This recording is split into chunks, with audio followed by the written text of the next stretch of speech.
Vamos lá, tentar novamente. Bia, cadê você? Vamos por aqui,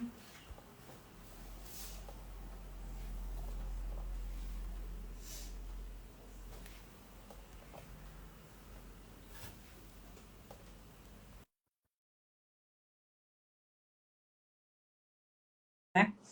A internet não tá ajudando. Ou é o Instagram que não tá ajudando. Oi, Xana, tudo bem? Oi, tá me vendo? Não, mas aí eu acho que vai ter que ser assim mesmo, porque vai ficar muito ruim eu ficar Ai, tentando sair. tá bom. Eu vou tirar um. Bom, você já conhece o meu rostinho, né? Então, Eu não vou ver suas expressões, mas tá tudo bem, funciona. Bia, como é que você tá? Tá tudo bem por aí? Eu tô descabelada, mas eu tô bem, tá tudo bem. Nos cortes Tá. vai ficar bonitinho, fica tranquila. Tem filtro? Não, Tem. eu não consegui pôr filtro, Bia. Você coloca aí? Ó, gatíssima, lindona. Pronto, vamos embora. Já, Vamos embora. nossa, Bia, obrigado mais uma vez, né? Essa não é a primeira, não é a segunda, né? A terceira vez que você fala comigo e eu agradeço imensamente. Ultimamente a gente tem falado muito sobre os tipos de personalidade das pessoas, né? Por quê? Porque a internet, ela tá eu vou falar o que eu acho, tá, Bia? Depois você me fala se eu estou errada. A internet está trazendo um movimento de que as pessoas elas têm um lugar de fala. Então elas podem vir aqui e falar o que elas querem e como elas querem. E isso acaba trazendo um conteúdo vasto. Temos conteúdo aí para uma vida. Acontece que nem todo mundo que tem conteúdo bom consegue vir a público, vir na internet, vir falar. Por quê? Então, existem as modas, né? Teve a moda, eu digo eu, que teve a moda da síndrome do impostor. Todo mundo achava que era assim, eu tenho síndrome do impostor. E agora todo mundo tem a síndrome do protagonista, que é a palavra da vez.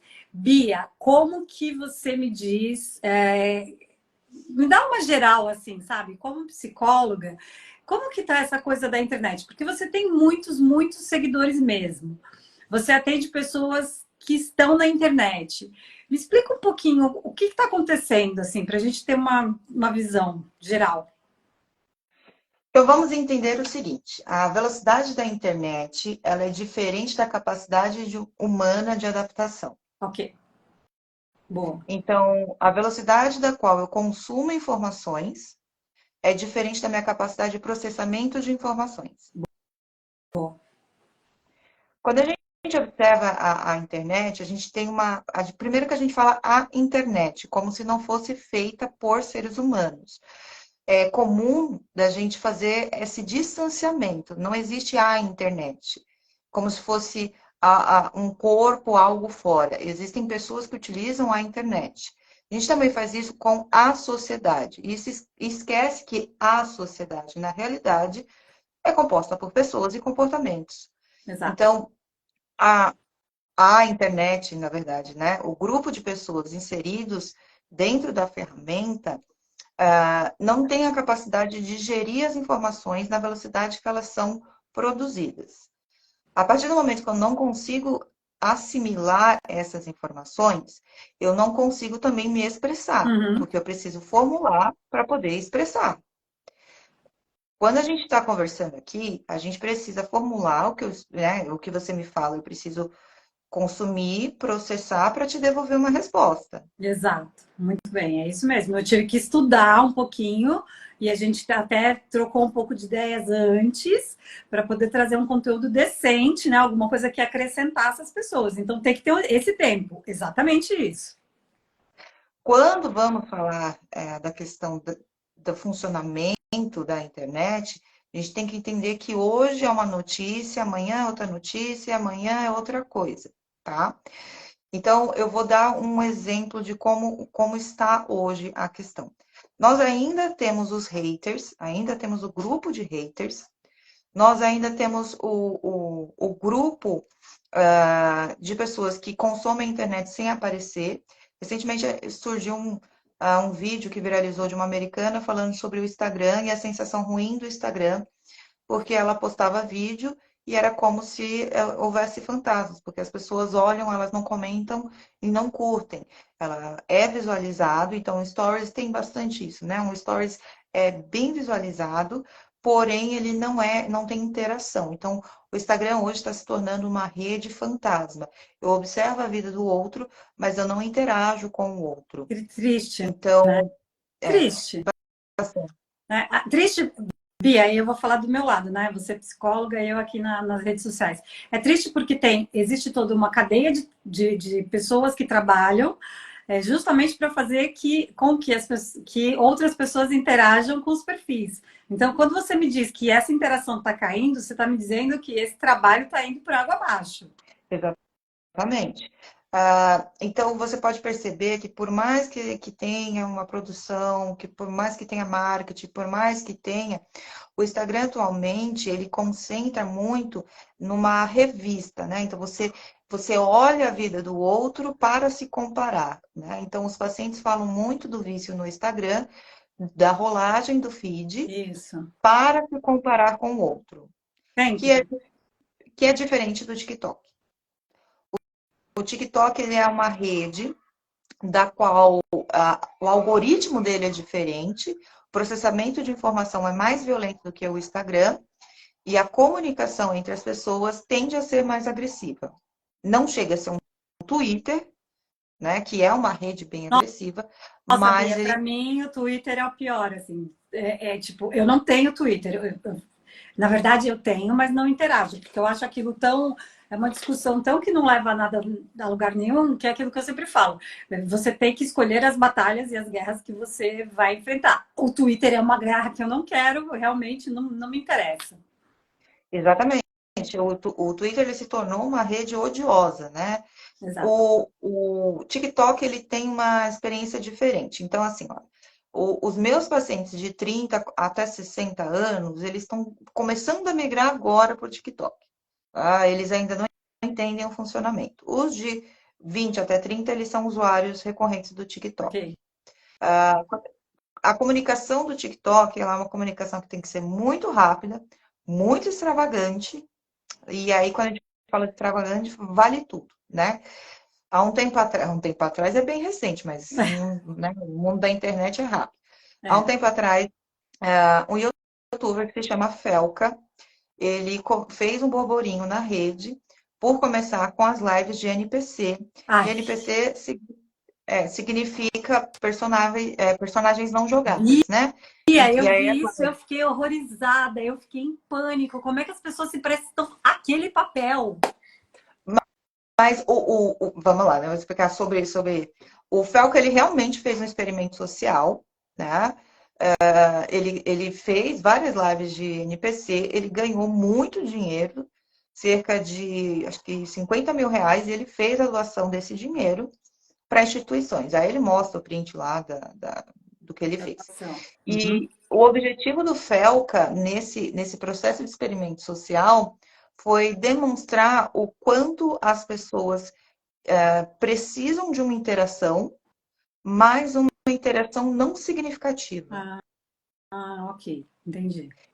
Ok. Eu Faz preciso estar, eu sentido. preciso ser visto, então eu mando presentes, né, Sim, você para você. paga, não é? Mas, hã? Acho que você paga, não é? E, Você paga algum valor ali e aí vai subindo o seu nome e ele vai fazendo o que você pediu para ele fazer. É isso. é isso.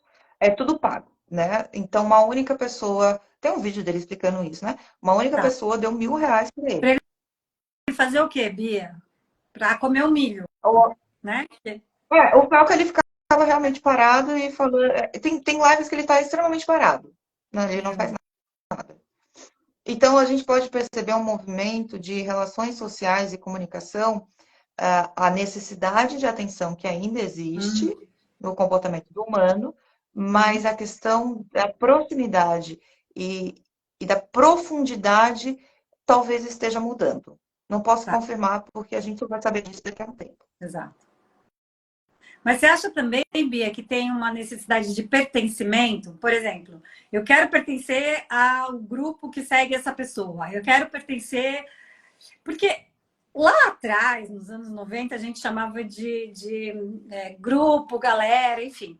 Agora, como que é isso? Assim, eu sou da turma do Roblox. Eu sou da turma do. Entende? Isso ainda existe, é isso? Você fazer parte de pertencer a um grupo ainda é assim, não é?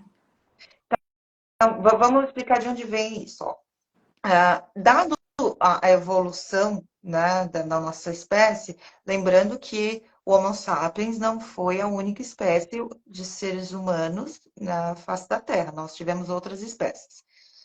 Dado a vivência do Homo sapiens naquela época, a convivência em grupo era extremamente importante para a sobrevivência dele.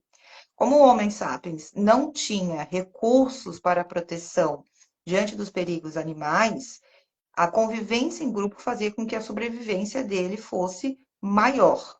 Então, nós temos instalados dentro de nós herança, né, dessa vivência antiga do Homo sapiens, que nem é tão antigo assim, mas comparado aos outros, né, de que precisamos estar em um grupo para a sobrevivência. Ok. Isso explica o sentimento de rejeição e isso explica a necessidade de aprovação. Porém, hoje em dia, não é mais necessário convivência em grupo para a sobrevivência. A gente não vai ser atacado por um leão enquanto dorme, a gente não vai cair, não precisa atravessar um lago para buscar alimentos. Então, a vivência hoje em grupo, ela é uma herança que nós temos, bem como outros dispositivos para a sobrevivência. Por isso que a sensação de não pertencimento, ela dá uma sensação tão terrível como quase de morte. Então, eu não existo se eu não pertenço. Por quê? Porque se eu não pertenço, eu estou em risco. A minha existência está em risco. Isso? Vulnerável, né? É, Isso. exatamente. Uhum. Então, a partir do momento que você tenta participar de um grupo, a gente considera esse comportamento antigo, né? Provavelmente vamos ver durante aí no futuro outros tipos de comportamento. As pessoas das faixas, né, de 15 até 25 anos já têm um outro tipo de comportamento, né? Eles não estão tão. Eles estão mais individualistas, eles não estão mais coletivos. Uhum. E podemos entender que com a evolução da convivência social que nós temos, vamos entendendo que participar de um grupo não significa sobrevivência. Tá certo. Claro que não. Não é? Sobrevivência tem a ver com outras questões. Agora, estamos em outras épocas, né? Não mais do Homo sapiens. E agora as pessoas precisam pertencer ao mundo virtual. Porque eu acho que com a inteligência artificial, acho não, né? É que com a inteligência artificial muitas coisas estão mudando e a gente vai ter que migrar para esse mundo. E as pessoas têm medo de migrar para esse mundo por inúmeras questões que a gente podia fazer 50 lives aqui para falar de cada uma delas, não é? Uhum. Mas assim, o que leva as pessoas a terem medo de se expor? Vamos lá. Aos poucos. Temos alguns fatores. Então, eu vou falar primeiro os tópicos, depois eu vou tentar explicar. Tá bem, O Bia. primeiro medo de se expor é o medo do julgamento para não pertencimento de um grupo que é referente à sobrevivência. Que foi o que você explicou agora. Então, eu não quero ser julgado porque eu preciso ser aceito para a minha sobrevivência como um ser existente. O segundo ponto é o medo do ataque e do cancelamento. O cancelamento hoje é feito pela internet, mas na Idade Média era feito na fogueira. São coisas diferentes, mas o sentido hoje existe sim uma morte digital, né? Hoje existe uma fogueira digital, uma exposição, uma ridicularização digital. Eu estou falando da Idade Média, mas se a gente for mais para trás, lá em Roma, lembra o gladiador e tudo mais, aquilo era uma exposição, né? Um show de horrores Era. para divertimento do público. Isso acontece muito. Uhum. Então eu tenho medo de ser exposto e sofrer, né, essa exposição e ter a minha imagem digital morta, Uhum. e ter a minha imagem digital cancelada, né? É um comportamento repetitivo do ser humano na trajetória da história dele, porém com ferramentas diferentes. E Ok. outra coisa é a questão da autossegurança, da autoestima. Aí vai contar muito da história de cada um, o que que essa pessoa teve na infância dela, como essa pessoa foi estimulada, essa pessoa foi fazer uma apresentação lá na frente e a professora ridicularizou ela, isso ficou registrado como um repertório para que toda vez que ela fosse apresentar, ela vai ser ridicularizada. Então, são fatores diferentes. Tem os fatores sociais e tem os fatores individuais. Se eu fui ridicularizado, se eu fui criticada, quando eu fui fazer alguma apresentação, ou se a minha família também não me incentivava, dizia que eu era muito esquisita, dizia que eu não sabia falar, isso fica registrado no meu inconsciente, que aciona gatilhos de mecanismos de defesa para que eu não me apresente. Eu expliquei Exato. muito bem. Uhum. Não, super, Bia, dá super para entender, você é super didática. Então, as pessoas, na verdade, é o medo, né? O Sim. medo é o que. Pronto. E aí, o que Eles você só me são falaria diferentes. sobre o medo? O, o medo, ele também vem da questão de sobrevivência. Só que a gente tem dois tipos de medo. O medo real, então eu estou na beira de um precipício, eu estou diante de um fogo, então esse, né, é um É o medo medo que real. ele é real, está ali na minha Uhum. frente. E existe Uhum. o medo que nós colocamos como medo psicológico. Medo Uhum. psicológico é imaginar que, né? Imaginar que um futuro, imaginar que algo. Aquilo não está acontecendo, porém eu projeto de uma forma tão realista que eu consigo sentir a sensação, né, do medo naquele momento apenas pela minha imaginação. Tá. Quando a gente vai falar Eu de ouvi, comunicação, desculpa, Bia, eu ouvi uma. Bom, coisas da internet, né? É verdade que nós temos mais pensamentos negativos do que positivos? Isso é verdade? vai ser difícil a gente saber para pegar, Claro. anotar. Olha, você tem pensamento Uhum. negativo? Uhum.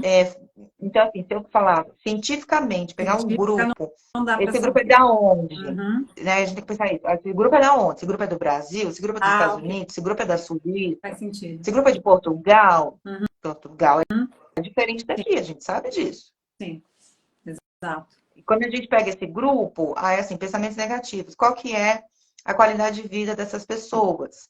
Se a gente pegar as pessoas da Noruega, vai ser diferente das pessoas de Portugal. Uhum. Então, Então não dá para então, generalizar, é isso que você está falando. Não vamos generalizar. é. Mas, E aí, mas assim, o medo é geral, todo mundo tem. Que seria aquele alerta ali.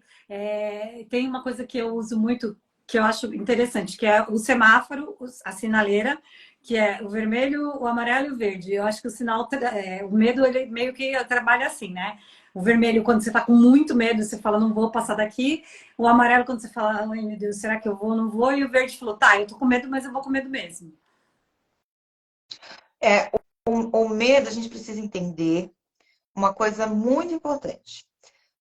Existe uma discussão se a gente vive na cultura do medo. O que Ok. seria a cultura do medo? A cultura do medo é uma forma para que você conduza um grupo de pessoas a seguir algumas regras e não ter alguns comportamentos. Ok. Como é que a gente insere essa cultura do medo? Essa cultura do medo, ela é divulgada através da mídia, ela é divulgada através de filmes, ela é divulgada através de livros. Então, tudo que a gente consome produz um medo inconsciente que pode ser despertado a partir do momento que eu encontro algo que é semelhante àquilo que eu vi. Uhum. Então, vamos lá. Ok. Digamos que eu consumi muita informação de golpes na internet. Tá. Então, eu já tenho medo de cair num golpe da internet. E aí eu recebo no meu celular uma ligação de um número spam ou diferente que eu nunca vi.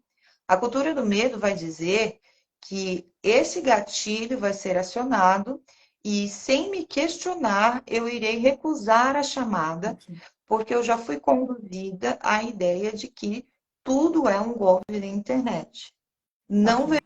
verificando a informação em si. A cultura do medo, ela existe em várias esferas. Então, eu tenho medo de não ter o corpo perfeito, eu tenho medo de não ter a aparência correta, eu tenho medo de não ter o trabalho, eu tenho. É assim, ele tem a esfera pessoal e depois Sim. ele vai ter a esfera coletiva.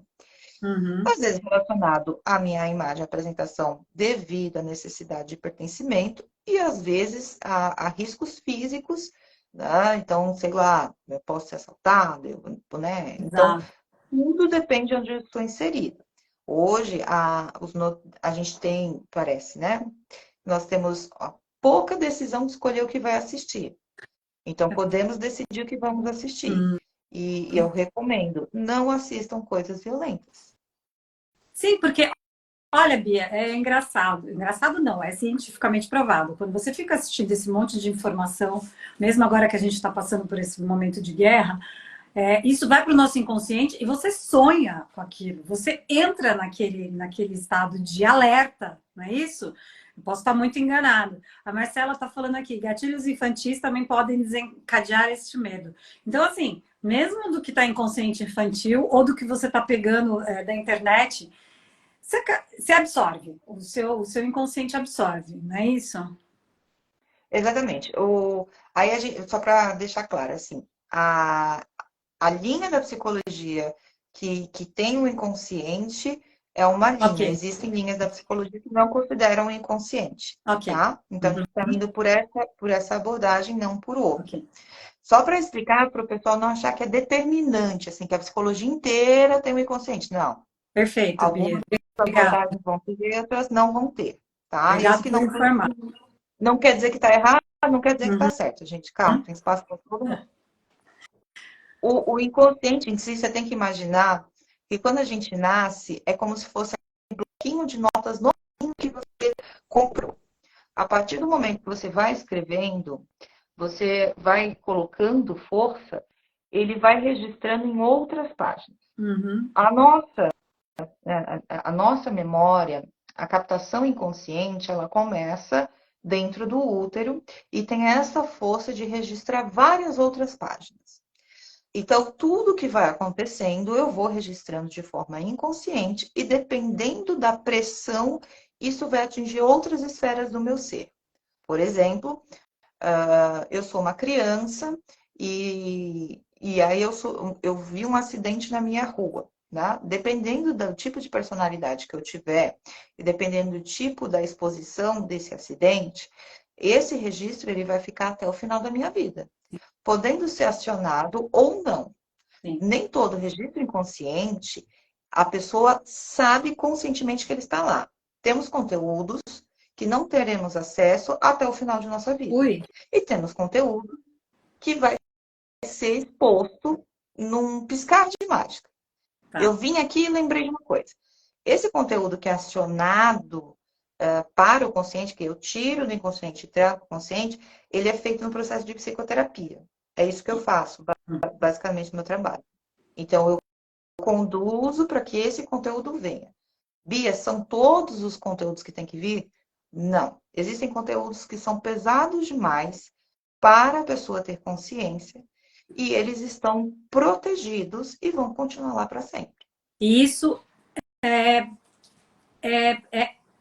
natural, já é feito, já é assim, não se deve mudar, não se deve mexer, é isso que você está falando. E eu vou usar um exemplo de uma paciente, eu já pedi autorização para ela, ela deixa eu Ok. passar essa coisa. A paciente era criança, ela estava em viagem com a família e o que ela consegue lembrar é que ela foi sequestrada. Ui, Então, ela estava no resort, tá? E aí ela lembra dela na piscina e depois ela tem um apagão e lembra dela voltando para o hotel com a polícia. Durante este período que ela esteve, ela não consegue recobrar. Ela não lembra. A gente tentou o máximo fazer e a gente conseguiu algumas informações que eu vou preservar, sim, né, desse claro. sequestro. Mas há algumas coisas ela não lembra. Então eu alertei, eu falei, olha, a gente chegou aqui, a gente esclareceu o que você queria saber, que eram as suas maiores dúvidas, porém, o que não conseguimos acessar, talvez seja melhor não acessar. Perfeito. E aí essa história, ela conseguiu ser concretizada para ela, trazendo algumas informações importantes disso. Porém, o conteúdo que nós não conseguimos extrair do inconsciente, eu, como profissional, tive a responsabilidade de falar, é aqui que a gente vai parar. Parabéns.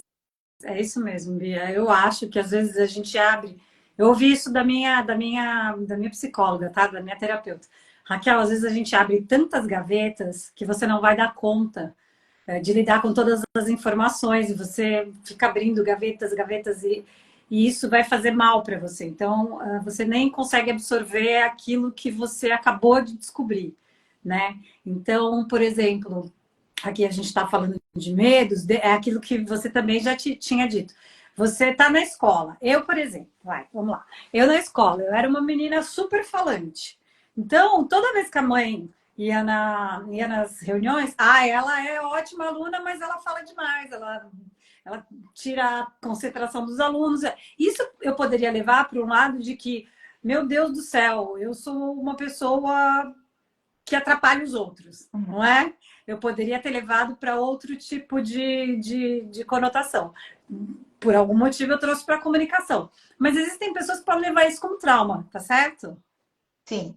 A forma que vai ser dividido, se isso vai ser um estímulo, se isso vai ser um trauma, a gente não tem como classificar porque entra na subjetividade de cada um. E o que é subjetividade? Subjetividade entende-se que cada pessoa é diferente da outra e registra coisas diferentes da outra, processa diferente e cada um vai ter a sua história de vida, vai ter os seus momentos. Então, por mais que duas pessoas tenham passado pela mesma situação, o registro dela vai ser diferente da outra. Fato. Então, o que é pesado para mim não é pesado para você. Sim, sim. Exato, é fato, isso é verdade. E eu preciso comentar que hoje eu tenho no consultório, acho que o maior desejo de todo psicólogo são gêmeos. E hoje eu tenho 3. Então, 3 pares eu de tenho, gêmeos. eu tenho 3 pacientes, eles têm os irmãos gêmeos.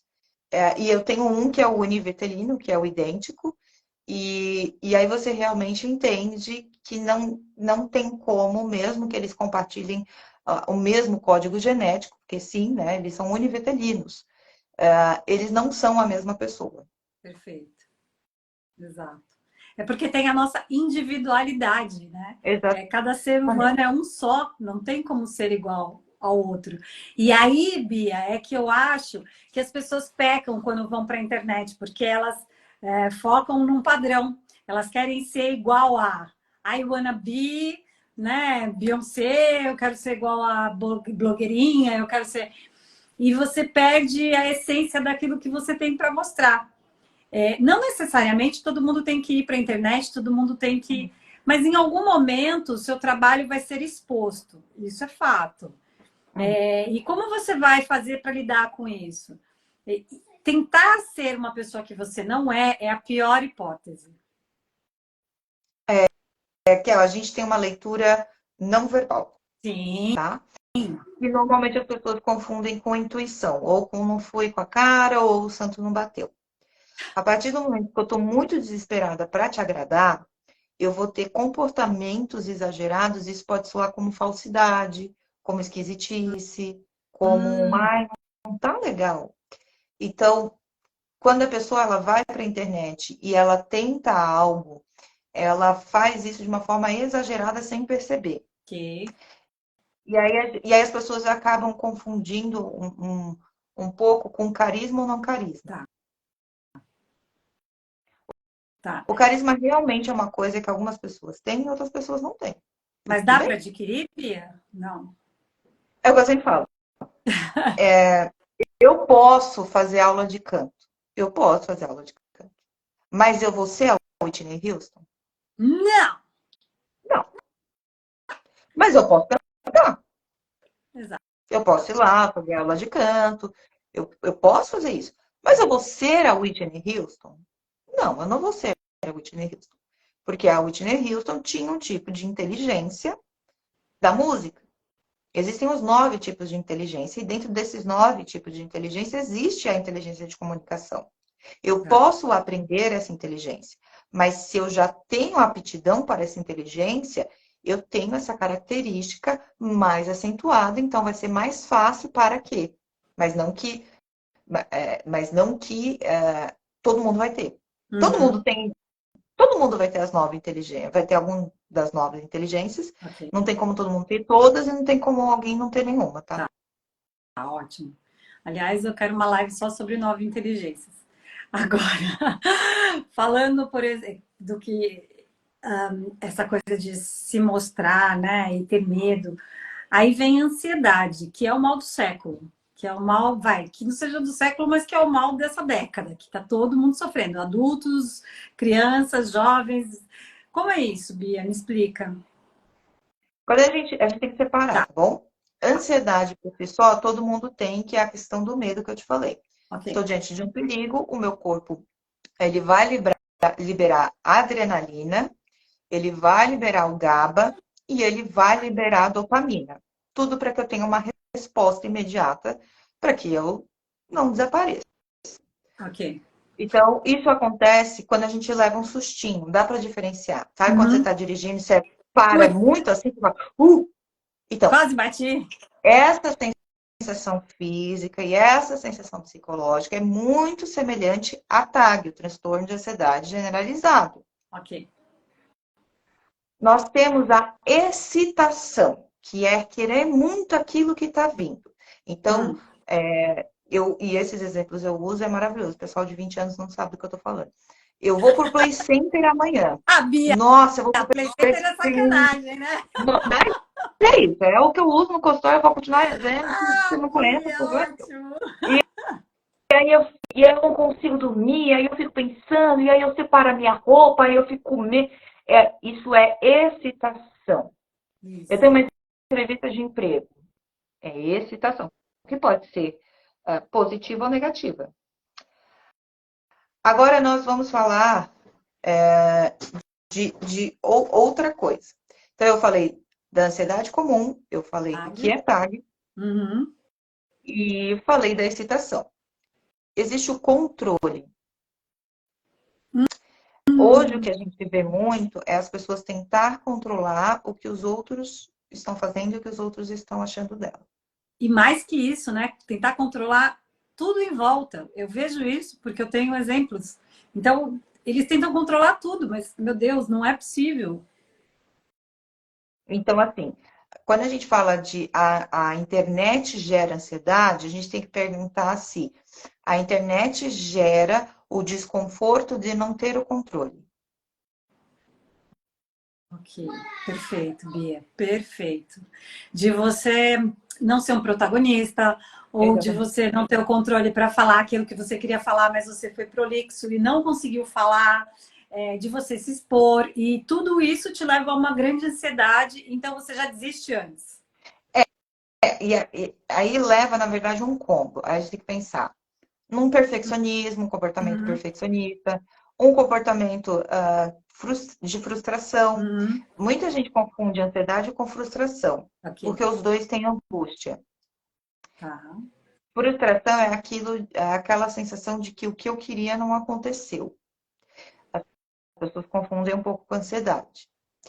A gente pode usar a palavra ansiedade? A gente pode usar a palavra ansiedade. Só que a gente tem que entender que nem tudo é o TAG, o transtorno de ansiedade generalizado. Por que que eu bato nessa tecla? Porque nem tudo é transtorno. Ok. E hoje muita gente está sendo diagnosticada, muita gente está indo para a opção medicamentosa, como recorrer de uma forma mais rápida, mais eficaz, para cuidar de uma coisa que é um comportamento. Sim. E transtorno é um nome agora que me parece, Bia, que é solução para tudo. Exatamente. Todo mundo tem um transtorno agora, todo mundo é transtornado.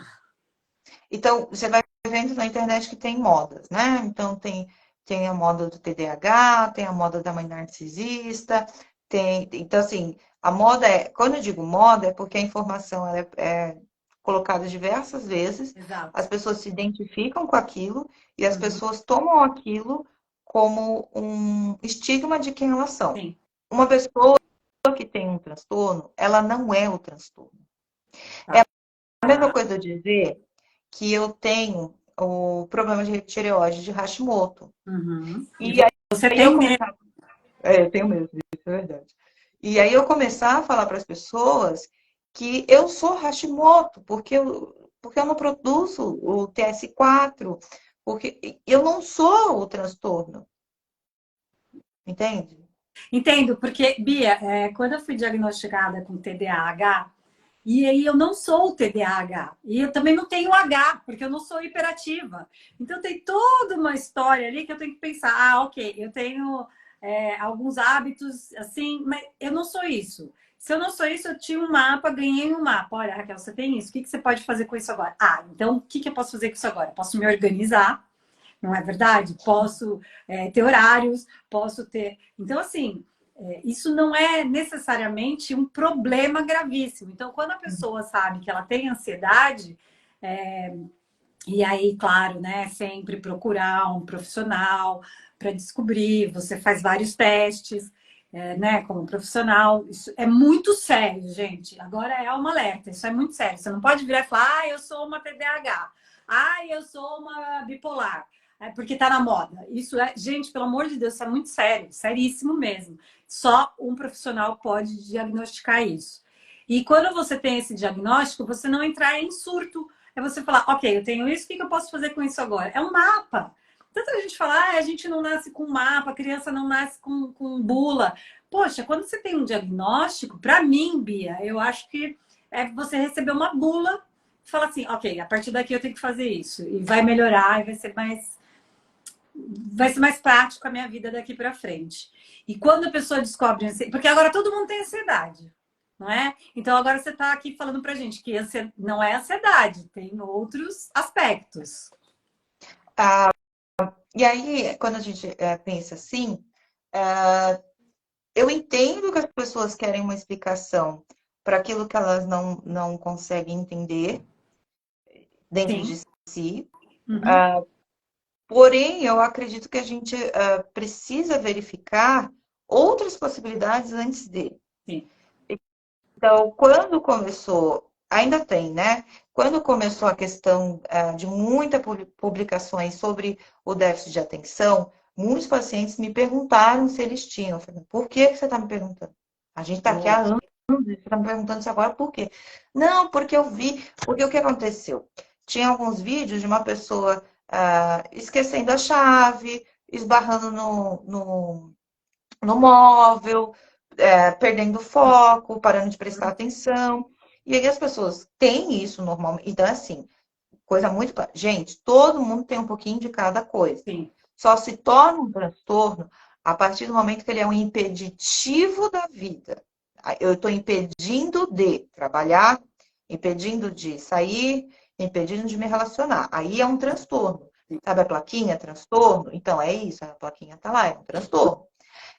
Você ter esquecido, você ser uma pessoa que desfoca, você é uma pessoa que não presta atenção numa aula chata, é comum.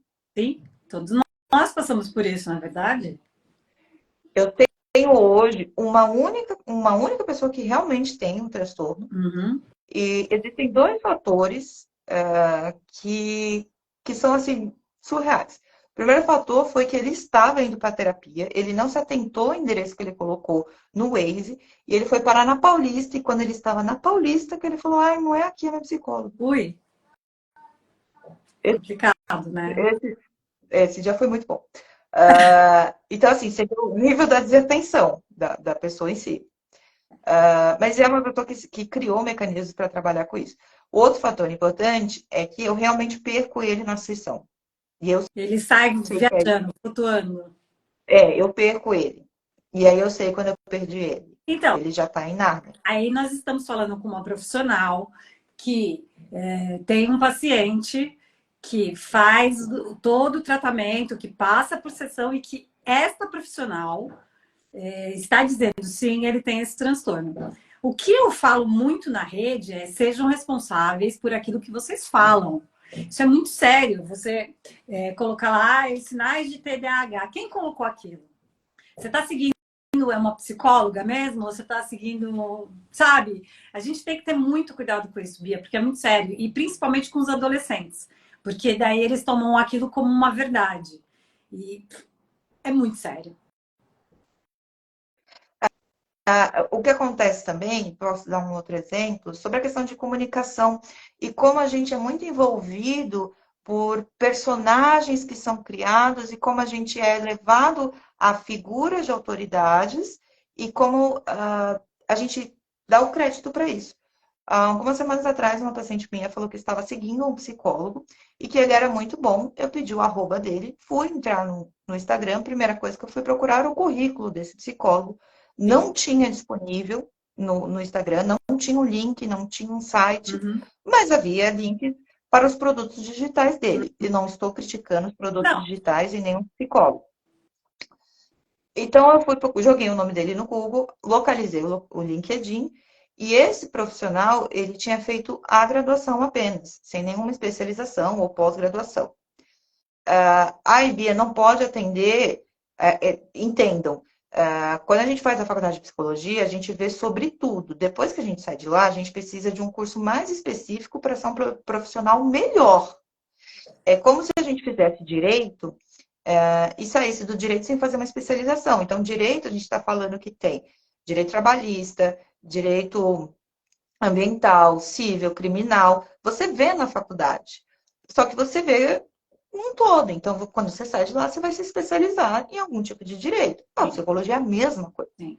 Eu vou sair da psicologia, eu vou fazer hospitalar, eu vou fazer escolar, eu vou fazer trânsito, eu vou fazer clínica adulto, clínica infantil, são coisas diferentes, né? Então, só para entender. E aí, como ela está cursando psicologia, ela ficou bem assustada e a gente chegou, né, na conclusão de que a estrutura da comunicação e a formação de uma autoridade faz com que as pessoas acreditem que aquela pessoa é tão boa que não precisa ter currículo. Entende? Então, veja muito bem, Bia, como a comunicação é intimamente ligada com a psicologia. Quando a gente fala de marca pessoal, você tem várias estratégias para você se tornar uma pessoa especialista naquilo, um expert naquilo. E daí você vai começar a vender. E a sua responsabilidade? É disso que eu falo, sempre. Gente, pelo amor de Deus, responsabilidade. Eu falo de comunicação porque eu sou graduada e tenho especialidade em comunicação há anos. E é uma coisa que eu gosto de fazer. Eu tenho outros cursos, mas a comunicação é uma coisa que eu amo. A Beatriz, ela é psicóloga e ela é especialista e ela é... Então, ela tem mestrado. Então, assim, por favor, vão atrás do que vocês estão vendo na internet. Porque não dá para você simplesmente seguir um modelo bonito, um modelo, porque quando agora tá na moda, tá, Bia? Todo mundo quer trabalhar com marca pessoal. Eu faço sua marca pessoal, faço sua marca pessoal. Gente, isso é muito sério. Isso é muito sério. Você montar uma marca pessoal de uma pessoa e você conseguir transmitir aquilo que a pessoa é e o que ela faz, você está falando da vida dela e da profissão dela. Isso é realmente...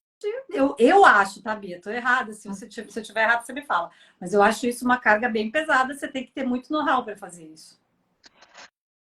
A gente tem que ver a questão da reputação. Acho que é essa a palavra, sabe? A reputação. Uhum. E como a reputação, ela vai classificar o que a gente vai achar que é bom ou não é. Tá. Então, a gente está falando de imagem, a gente está falando de linguagem, e a gente está falando do imaginário. É do imaginário. É literalmente do imaginário. Então, quando você vê um ator, você vê um cantor, você vê algum influenciador, o seu imaginário preenche as lacunas das quais ele não mostra. Sim. É o que você imagina que ele faz, a vida perfeita que ele tem. Exato. É um imaginário. Boa. Bem colocado, Bia. Obrigada. E aí, como é que essa imaginação é conduzida pela comunicação não verbal? O inconsciente, ele registra muito mais imagens do que o áudio, a fala em si, né? Então, ele tem um processo que agrega mais informações por imagem. Por isso que muitas vezes a gente lembra de comerciais mais pela imagem, e aí depois pela música e tudo mais. A moda se usa muito disso, né? Utiliza muito disso. Muito disso. É. Então, a primeira comunicação que nós temos é a nossa imagem. O que nós estamos passando? Então, se eu tenho um cabelo assado, se eu tenho um nariz isso, se eu uso, né, o brinco X, que cores que eu estou usando. Então, isso é uma comunicação também. Perfeito. Estou me comunicando para.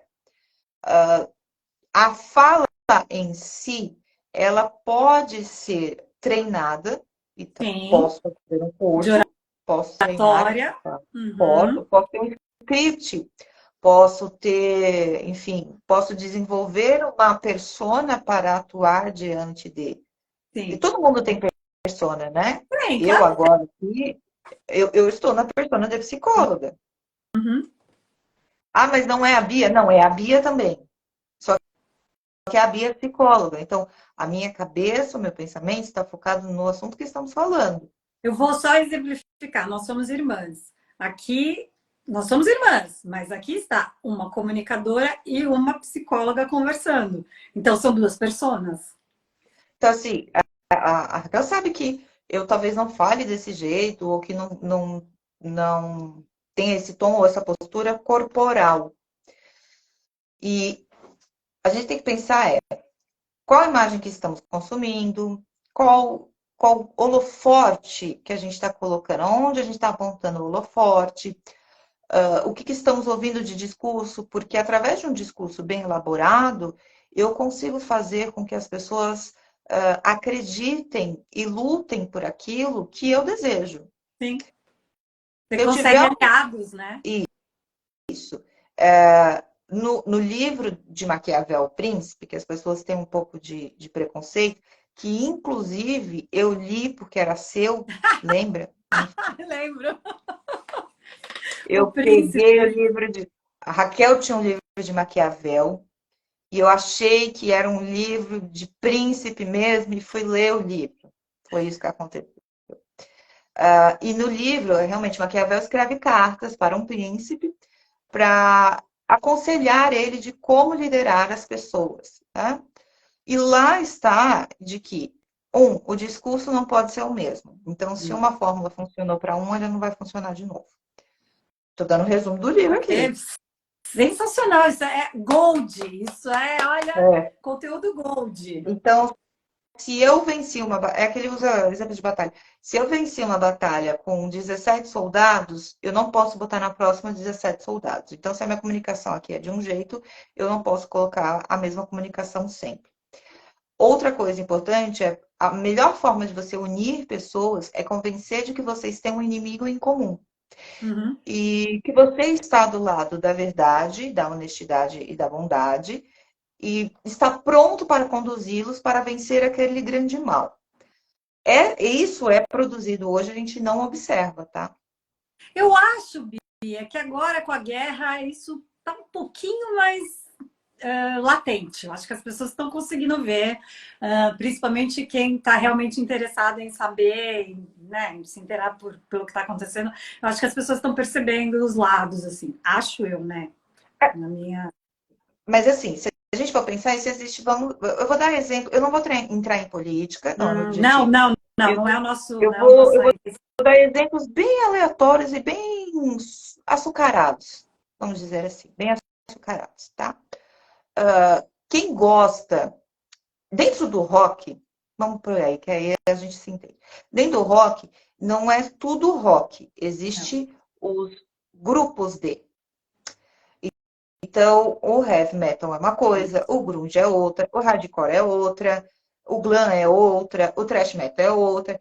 E incrível que pareça, mesmo que seja dentro do estilo musical do rock, esses grupos eles conflitam. Muito.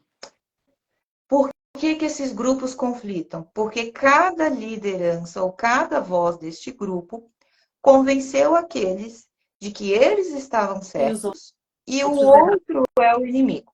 Basicamente é assim que funciona. Mas ela fala, mas não é todo mundo roqueiro, Bia. Não. É todo mundo roqueiro. Mas o hard rock tem birra com grunge.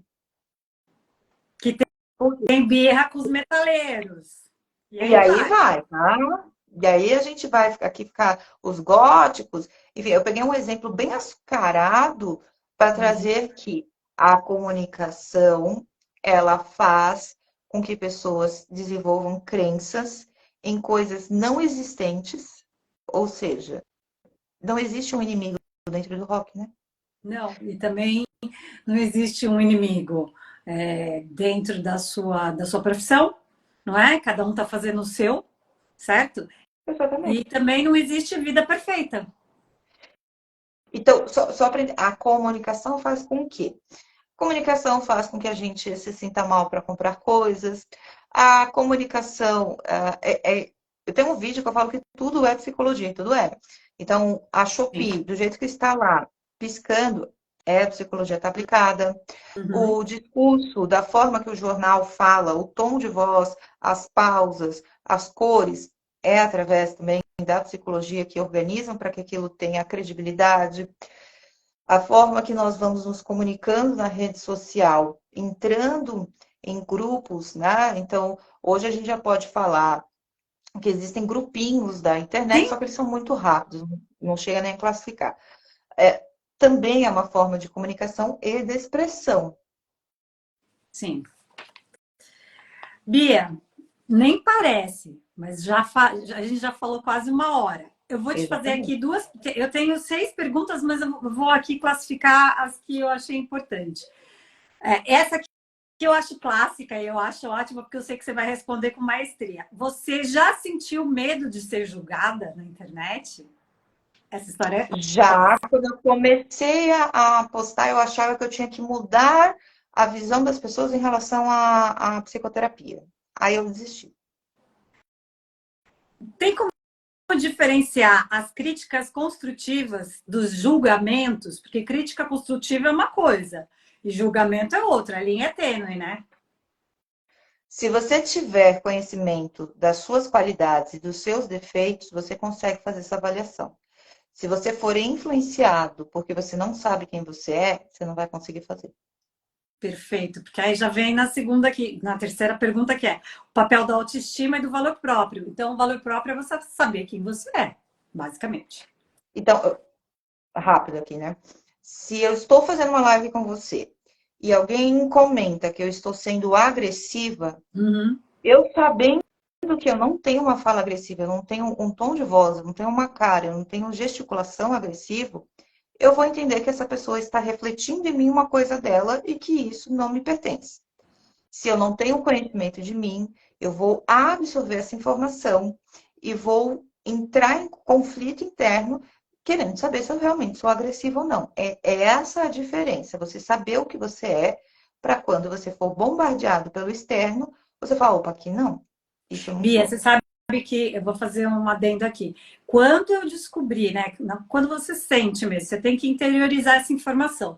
Quando eu descobri, né, interiorizei que isso não é meu, isso é da pessoa, quando ela está sendo agressiva comigo, isso não é meu, isso é dela.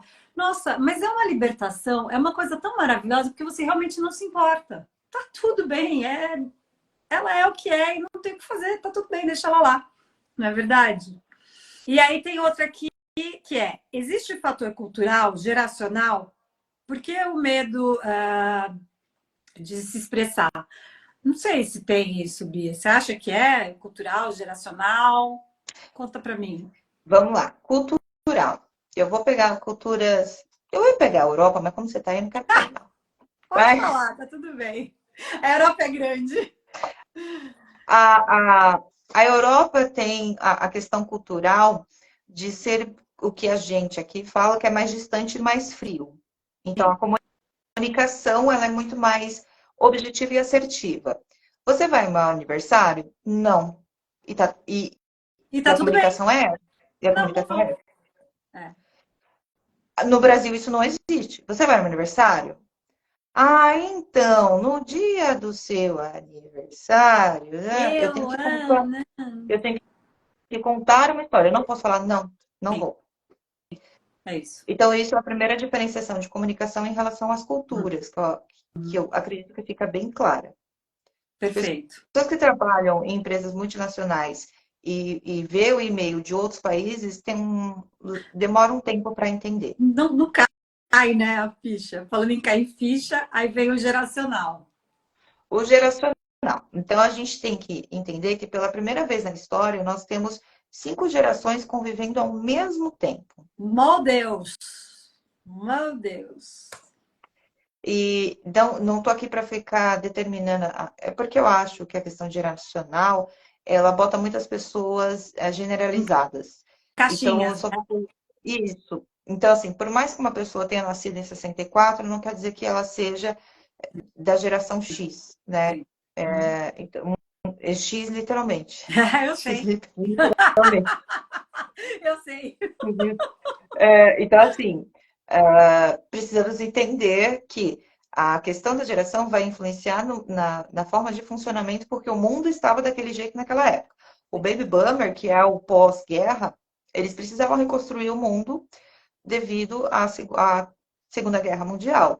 Então, as dificuldades, a comunicação e a visão de futuro é diferente da galera dos anos 2000, que são os millennials, que o mundo já estava reconstruído, a gente não tinha problema de alimentação, nós estávamos entrando na questão da internet, Internet. então são coisas diferentes. Então, a comunicação da galera milenal não dá para ser igual a do Baby Boomer, porque eles estavam tentando ter comida, alimentação e casa. O milenal estava tentando fazer acesso no Orkut. São coisas diferentes. Muito diferentes, muito diferentes. Então, Então, essa consequentemente, comunicação. desculpa, Pode falar. pode falar. É que essa comunicação ela é muito mais crítica dentro das corporações e das empresas. Uhum. Mas eu acho que também nos meios de comunicação, na mídia, também, Bia, também faz muita diferença, sabe? A forma como eles falam. Por exemplo, hoje a gente tem o etarismo, né? Então, É. antigamente, uma mulher com 60 anos era a vovozinha. Hoje em dia, uma mulher de 60 anos não é a vovozinha, né? Não, a Madonna fez um show com 64 anos. Quando falam assim, ai, coloca uma meta alta, minha meta alta se chama Cher. A Cher fez um show aos 77 anos, impagável. Procura na internet, a coisa linda, 77 anos. Então, assim, só que tem o etarismo. Por que existe etarismo? Justamente porque a comunicação antiga, né? As coisas que. A forma como as pessoas eram classificadas antigamente em caixinhas, que foi isso que você falou, não evoluiu para algumas pessoas, porque para outras está tudo bem. A Cher, aos 77 anos, em cima de um palco, brilhando lindamente, não é? Exatamente. Eu não sei, a gente vai. Tem uma pergunta, a gente vai Eu buscar tenho a sempre um última foco. aqui, ó. Vamos embora. História de medo do julgamento. Fala sobre o medo do julgamento. O É medo aquilo do que a gente julgamento. já falou, né? Você já falou aqui na live, mas vale a pena repetir. Então, é o medo de ser julgada, as bruxas serem jogadas ali na fogueira. Eu tenho uma informação boa para você fazer um corte. Ai, manda! Na Idade Média, a reputação decidia se você ia ter terras, se você ia se casar, se você era da classe A, B ou C e se você ia sobreviver. Então, o que você tinha ali era a sua reputação. De que família você é? O que a sua família faz? Essa herança nós temos até hoje. O que eu sou depende da reputação que eu tenho.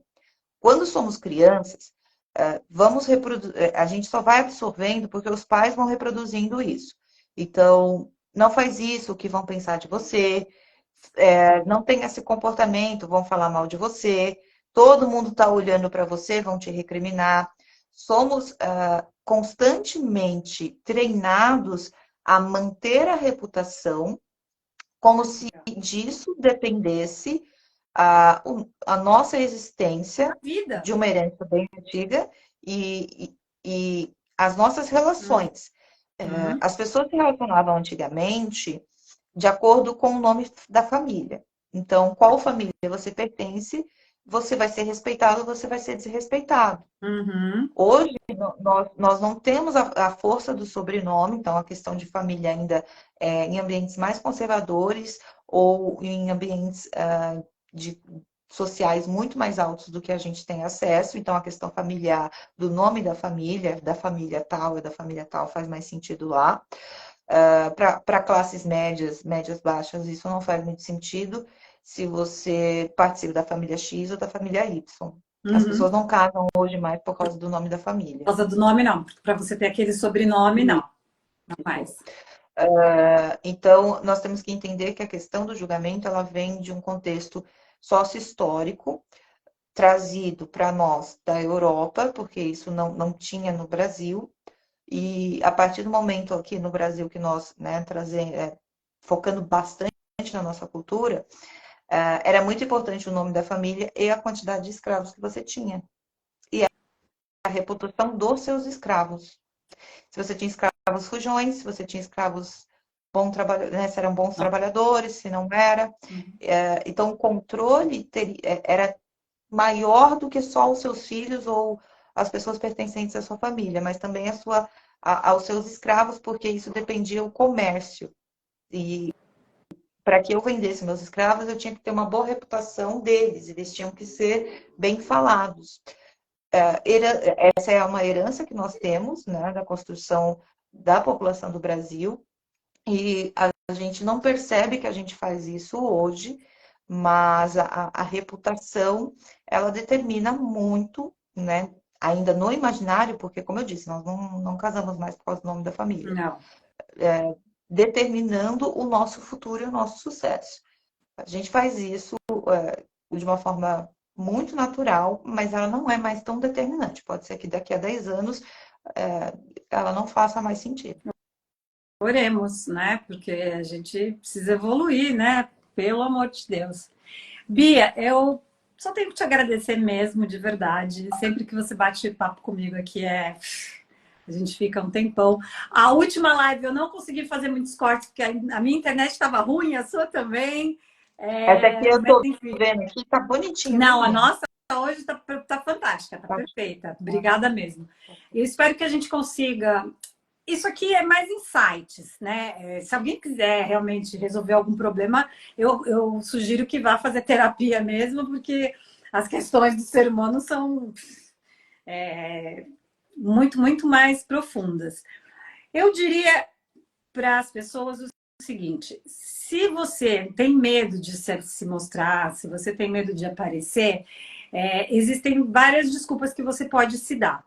Ah, eu sou introvertido, sou tímido, mas se você não der certo na vida, o que você ganha com isso? Percebe? Porque alguma coisa você está ganhando e não dá certo na vida. Não sei se a Bia concorda comigo ou não, mas assim, estar num lugar onde você não se move, onde você não se promove, onde você não faz alguma coisa diferente, tem um ganho secundário ali. Minha visão, tá, Bia? Tem um ganho secundário. Então, se eu tô tranquila aqui, para que eu vou me mexer? Se tem alguém fazendo alguma coisa por mim, por que eu vou me mexer? Então, quando falam para mim, Raquel, eu sou introvertido. Não, você é introvertido. Então, o introvertido tem todo um mecanismo e ferramentas muito bons de comunicação para que depois a gente lapide isso para falar e colocar no áudio, no som, no vídeo. E é isso que eu acho, Bia. Eu acho que quando você não quer se expor por medo de julgamento, é porque alguma coisa, algum ganho secundário você tem nisso. O que você acha? Pode ser trauma, Tá. pode ser insegurança, pode ser autoestima, pode ter ali uma crença limitante, que são coisas diferentes de Isso. trauma, crença diferente de trauma, pode ser inúmeras coisas. Então, uma autocobrança excessiva. Sim. Então, para descobrir, realmente a pessoa vai ter que entender a história dela, o que aconteceu, por que ela não consegue falar, de onde vem isso. De verdade, Eu são muitos fatores. eu aqui sigo batendo na tecla o tempo inteiro. Autoconhecimento, autoconhecimento. Vai atrás, faz terapia, vai descobrir, faz a sua biografia, tenha sempre um profissional verdadeiro, legítimo do seu lado, para que ele possa te ajudar, porque a gente não nasce com bula, mas existem muitas ferramentas que a gente pode usar para que a gente se torne melhor, né? Exatamente isso. Então tá bom. Bia, super obrigada. Um beijo para você aí no Brasil. Tá frio? Aí eu estava, mas agora eu fiquei falando aqui, deu uns calor. Deu uns Aí, calor? deixa eu falar, você deu uma embromada aí em português de Portugal. Ai, agora eu já tô. Tá complicado. Olha, mas enfim, ó. A nossa irmã introvertida tá mandando um coraçãozinho. Somos três e tem um ali que não aparece muito, mas que faz parte desse trio maravilhoso aqui. Um beijo para todo mundo. Obrigada, Bia. Obrigada mesmo, viu? Ah, e outra coisa, eu queria dizer que entrem no site da Bia, que agora ela tem e-books maravilhosos, não é, Bia? Fala para mim É só quais verdade. são. De verdade, minha cabeça é. Eu tenho 4 e-books, um que é o Manual da Ansiedade para orientar pessoas que têm TAG, o Controle Excessivo para pessoas controladoras, o da autoestima e também o de família tóxica, porque nós precisamos cuidar de família tóxica. Ai, adorei, Bia. É no seu site, né? Isso, lá no site beatrizbrandão.com.br. Obrigada, gente. Olha, um beijo. Ah, olha quem entrou e mandou um beijinho. Olha, olha lá. Você Beijo, consegue ver? fofa. Fala, não fala não. Beijo, Beijo, fofa. mãe. Tchau, gente. Tchau.